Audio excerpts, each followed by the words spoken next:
C'est l'heure de l'actualité sur Scoop FM. À la une, la résidence de l'ancien président de la RDC, Joseph Kabila, attaquée par les individus s'identifiant comme la force du progrès de l'UDPS. Nous parlerons aussi de la nomination de Monseigneur Fulgence au poste du président de la SENCO. C'est tout pour le titre, mesdames et messieurs. Bonjour et bienvenue dans cette édition du journal. La situation de sécurité et de paix dans l'Est de la République démocratique du Congo a été au centre des échanges que le chef de l'État angolais Joao Lourenço a eu mardi 30 juillet à Luanda avec le chef de la diplomatie de la RDC, du Rwanda et de l'Angola, rapporte l'agence angolaise de presse. Gracia Kilimani pour le commentaire. La ministre d'État aux Affaires étrangères, Coopération internationale et francophonie de la RDC, Thérèse Kaikwamba, le ministre des Affaires étrangères du Rwanda, Olivier Nduhungirehe, et de Relations extérieures de l'Angola, Tété Antonio, participent dans la capitale angolaise à la deuxième session de la réunion ministérielle qui se déroule dans le cadre du processus de paix de Luanda. La rencontre entre le ministre intervient à la suite de consultations menées par la médiation angolaise en vue de trouver des solutions pour la paix dans l'est de la RDC. À l'issue de l'audience, qui a duré environ 1 heure, aucune déclaration n'a été faite à la presse. La réunion subventionnée au niveau de ministres résulte de la décision prise lors de rencontres tenues séparément par le président angolais Joao Lourenço, médiateur nommé par l'Union africaine pour la paix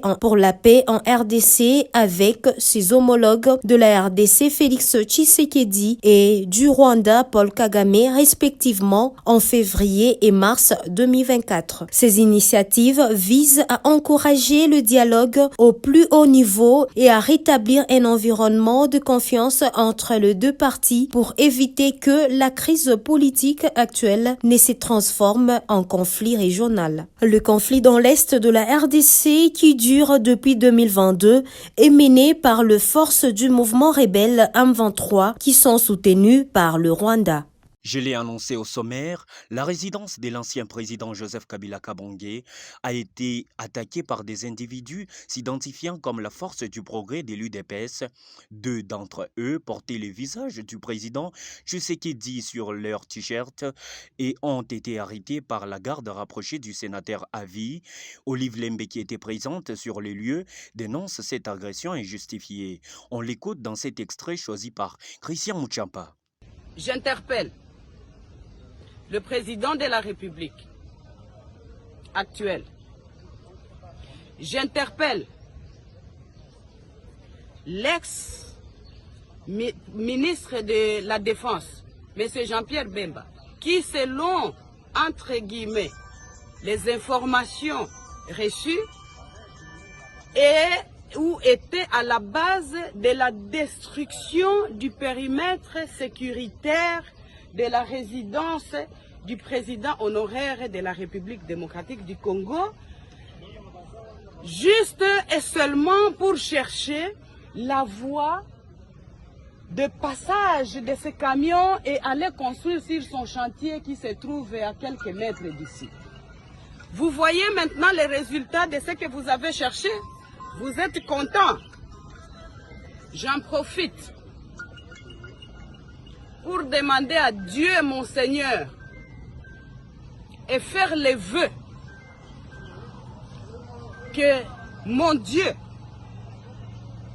tous ceux qui veulent du mal à mon mari, à sa famille biologique, à ses enfants, sa famille politique, et de surcroît au peuple congolais, parce que le président Joseph a beaucoup de gens qui espèrent en lui. Je vous demande, Seigneur, dans votre justice, de vous en occuper, parce que il a mal fait de rendre certains importants.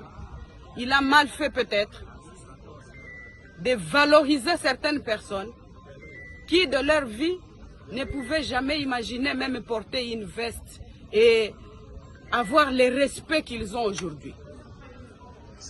Je suis personnellement contrarié et choqués de voir que l'on envoie des missions entières, puisque ça c'est la deuxième fois que l'on vienne attaquer la résidence pendant ma présence ici, et même quand nous sommes absents, parce que nous sommes libres de nos mouvements.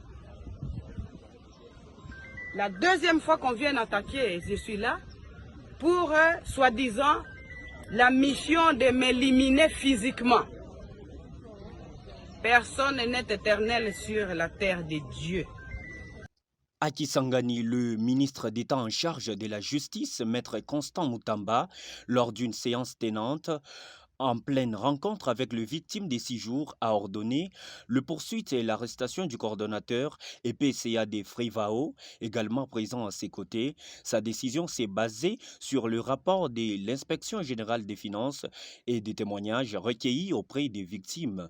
On l'écoute dans cet extrait choisi par Gracia Kilimali.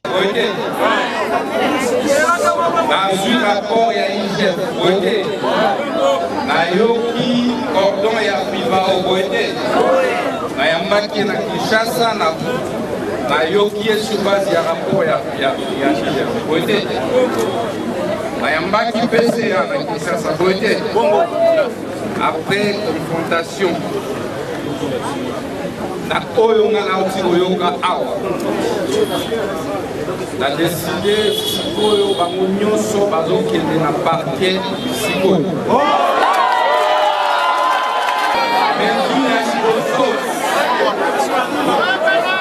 Mesure ya dit, on a suivi, c'est-à-dire Sikoyo, Sengeli va répondre devant justice. Sikoyo va auquel de la parquet, je vais trouver sa justification et un bon gros qui dénonce de l'ordre dans la prison.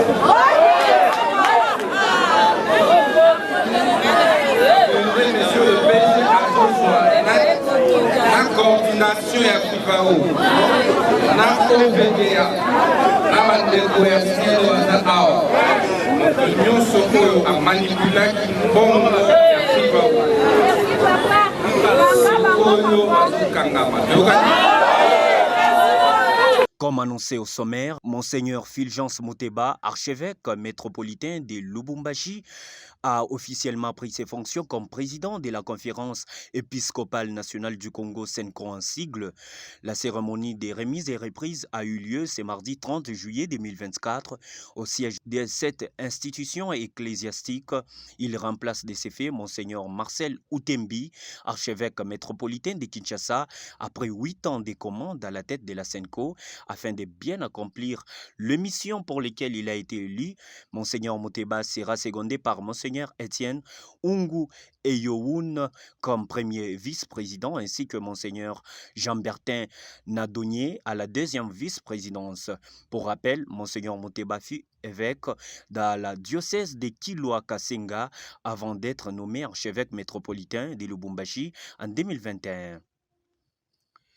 Rendons-nous à présent à l'est de la RDC où les rebelles ADF ont tué depuis juin dernier plus d'une centaine de civils dans les secteurs des Bapéré, territoire des Lubero, au nord Kivu. Plusieurs familles des villages Ombole, Ngombe, Mabunda et presque tout le groupement des Manzia ont afflué vers la ville de Butembo. Suivez les détails avec Anissé Moutej. Selon les sources locales, ces assaillants ont commis plusieurs dégâts matériels énormes et perpétré des enlèvements de personnes dans cette contrée, désertée à la suite de l'activisme de ces rebelles. Et ce, malgré la présence des forces conjointes FARDC-UPDF dans la zone, a déploré le président de la société civile du secteur des Bapéré, Samuel Kageni. Toutes les activités sont presque suspendues dans presque toutes les zones. La ville devient de plus en plus difficile parce que l'ennemi est en train d'opérer sans être poursuivi. Et plusieurs zones sont devenues invivables. Bien sûr, le gouvernement y a envoyé les UPDF qui devraient venir en appui au FARDC. En tout cas, cela n'a pas encore changé la donne parce qu'on n'a pas encore assisté à une attaque qui peut rassurer la population qu'il y a une sécurité, a-t-il fait savoir. Contacté par Radio Okapi, l'administrateur du territoire des Lubero, colonel Alain Kiwewa, a assuré que les forces conjointes FARDC-UPDF ont déjà commencé à ratisser la zone. Après l'Université de Kinshasa, UNIKIN en sigle, et l'Université des sciences de l'information et de la communication, ex-IFASIC, c'est au tour de la Haute École de commerce, ex-Institut supérieur des commerces, de bénéficier des 500 bancs pupitres de la part du service national. Ces bancs ont été fabriqués par des anciens délinquants, communément appelés Koulouna, et qui sont encadrés par le service national. Une fois de plus, Gracia Kulumali. Selon le commandant du service national, le général-major Jean-Pierre Kassongo Kabouit, ce don est une manière pour sa structure de contribuer à l'amélioration des conditions d'études des étudiants. Le souci du chef de l'État à travers cette distribution de bons est de voir les établissements d'enseignement du secteur public former la jeunesse congolaise dans des conditions permettant un bon apprentissage, car de la bonne formation de la jeunesse congolaise dépend de l'avenir du pays, a déclaré le général-major Kassongo. Pour sa part, le directeur général de la Haute École de commerce a salué la venue des dons avant de rappeler la réception par son institution d'un bâtiment réhabilité avec 24 auditoires. Ce journal parle l'actualité du ministère du Genre, Famille et Enfants qui a organisé à l'occasion de la Journée internationale de la femme africaine une conférence ce mercredi 31 juillet 2024 à Kinshasa sur le thème « Éduquer et qualifier la femme africaine pour le 21e siècle ». Anissé Moutej. Pour ces 70e célébrations, le thème de cette année a pour but de mettre l'accent sur l'éducation et la qualification des femmes africaines, en abordant les avancées et les défis à relever au XXe siècle pour développer les différentes régions des pays d'Afrique. Dans un communiqué parvenu à la rédaction de 7sur7.cd, annonçant la dite activité, la ministre du Genre, Famille et Enfants, Léonie Kandolo, a fait part de l'importance de fournir aux femmes les compétences et les connaissances essentielles à leurs épanouissements. Pour ce faire, ces assises comprendront des ateliers et des discussions interactives visant à partager des expériences et des stratégies pour améliorer les conditions des femmes. Pour rappel, la Journée internationale de la femme africaine est célébrée le 31 juillet de chaque année depuis son officialisation lors du premier congrès de l'Organisation panafricaine des femmes, PAO, à Dakar au Sénégal, le 31 juillet 1974. C'était le journal de la rédaction sur la fréquence de la neutralité réelle. Cléophas Bronza était à la présentation, Steve Micha nous a réalisé et la supervision était assurée par Christian Mouchampa. Mesdames et messieurs, merci de nous avoir suivis.